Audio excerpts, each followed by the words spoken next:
this lesson, we're going to apply the knowledge we've learned thus far to simplify radical expressions.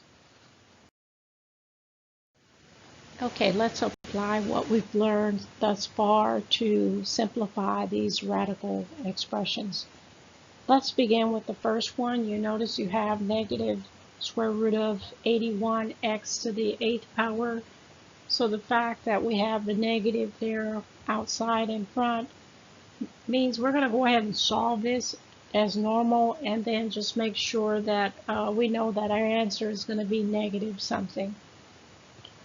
So let's start with just the number part of it. What is the square root of 81? Which, by the way, you should know by now that this is square root. Whenever you don't see an index on the outside, it's understood to be square root. So what is the square root of 81? Yes, we know that to be 9. Now let's solve the variable part of it. What is the square root of x to the 8th? Remember, with the variables, all you have to do is divide them by their index. So 8 divided by 2 is going to give you 4. So therefore, your answer to this expression is negative 9x to the 4th power. Let's move on to the next one. So we have the square root of 9. Doing the number part only, you know that the square root of 9 is 3. Now let's move on to focus our attention on the variables. Finding the square root of the variables. Remember, all you have to do is divide them by their index of 2. So for the 4th power, 4 divided by 2 equals 2. For the 6th power, 6 divided by 2 equals 3. Therefore, the answer to this expression then will be 3x squared y cubed. Moving on to the next example, we're now on cube root. We want to know what is the cube root of negative 8, a to the 21, b to the 6th power. Recall that for odd root, and 3 is an odd root, you are allowed to have a negative under the radical symbol. So what we want to know in terms of just the number part only, what number, when we multiply it 3 times, will give us negative 8? Well, that number is negative 2. Now let's move on to find the cube root of the variables. So starting with a to the 21, the cube root of a to the 21, all you have to do is take the 21 and divide it by its index of 3. 21 divided by 3 equals 7. For b, divide it by its index. 6 divided by 3 is going to give me 2. Therefore, my answer will be negative 2 a to the 7th power b squared. Let's move on to the next example. We want to find the negative cube root of x to the 21 over 27. Don't let fractions scare you. You got this. We know that when we're done with this, it's going to equal negative something.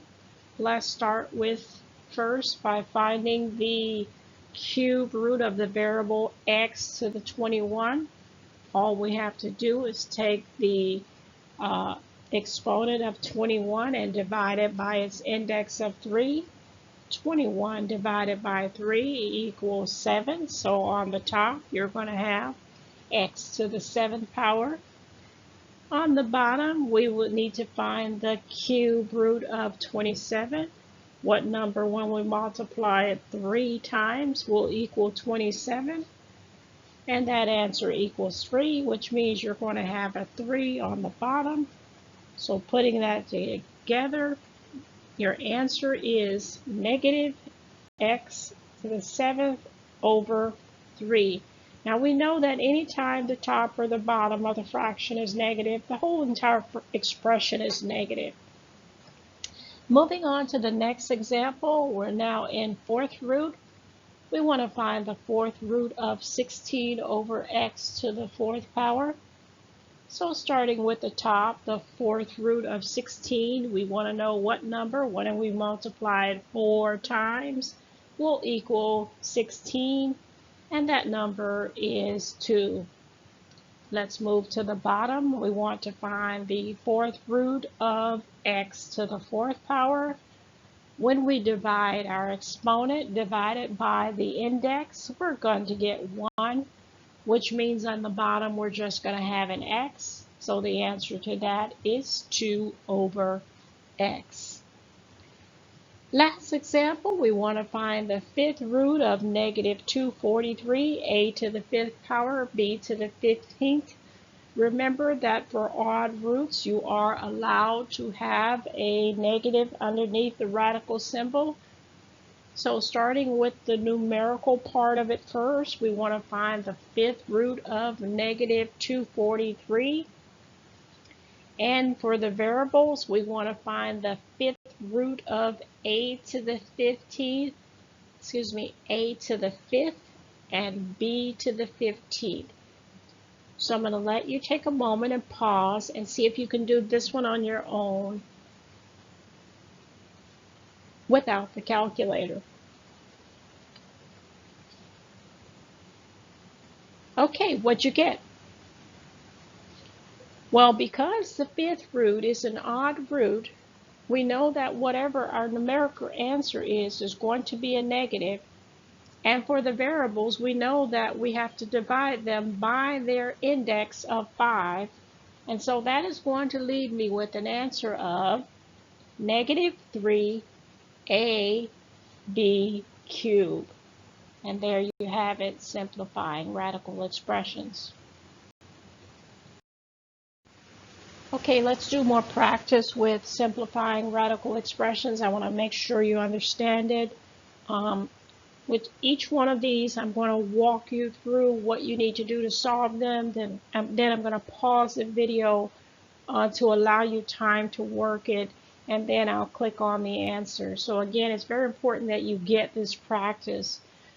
So starting with the first one, we know that it's square root because you don't see an index on the outside, which indicates it is square root. So you got to first find the square root of the number 100, and then you want to focus your attention on finding the square root of the variables x to the 8th, y to the 10th.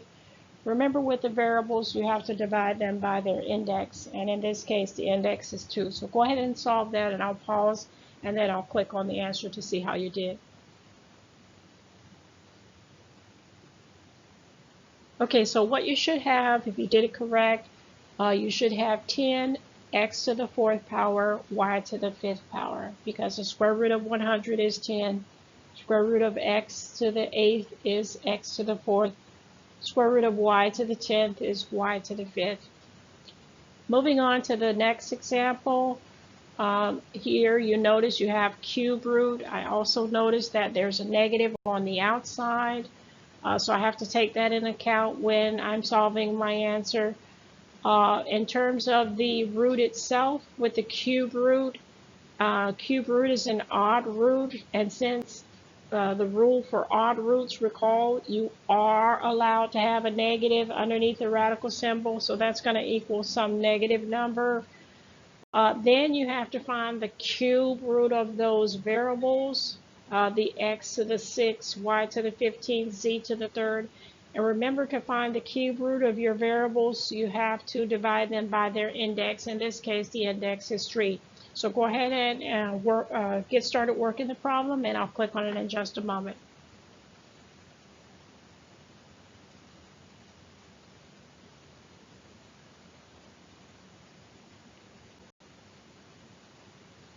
Okay, so if you just solve just what's underneath the radical, the cube root of negative 216 x to the 6th power, y to the 15th, z to the 3rd, what you're going to get is negative 6 x squared y to the 5th power z. You also have that negative, remember, on the outside. So what you have now here is a double negative. And remember, Here, -6, but with the negative in front of it becomes +6. So your final answer here should be 6x squared y to the 5th power z. Moving on to the next example, we have a fraction. On top we have 25 a to the 4th power b to the 8th. Do you know what root that is? Yes, that's square root, because notice you don't see an index on the outside. So therefore we know that it has an index of 2, so you have to find the square root of the top. And then you're going to leave it in the numerator. Then you're going to find the square root of the bottom, square root of 81. And you're going to leave it as a fraction, but you're going to remove the radical symbol there. So go ahead and work that one, and then I'll click on the answer in just a moment.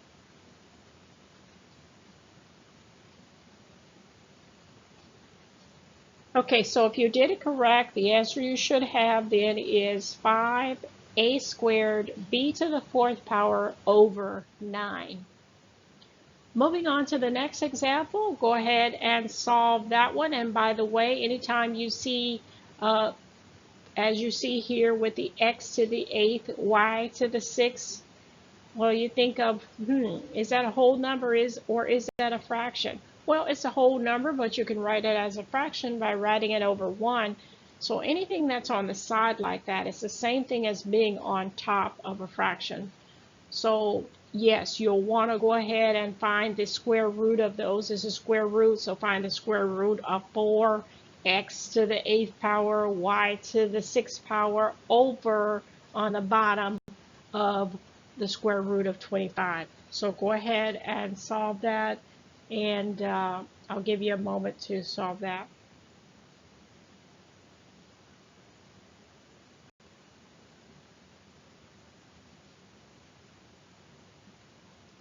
Okay, so in terms of writing your answer, you can actually, if you want, you can write your variables over to the side, or you can write them on top. Either is acceptable, but the answer there is 2/5 x to the 4th power y to the 3rd. And what I mean by that, the variables, if you want, they could also be on top. That's also an acceptable form of the answer. But the square root of 4 is 2, square root of 25 is 5.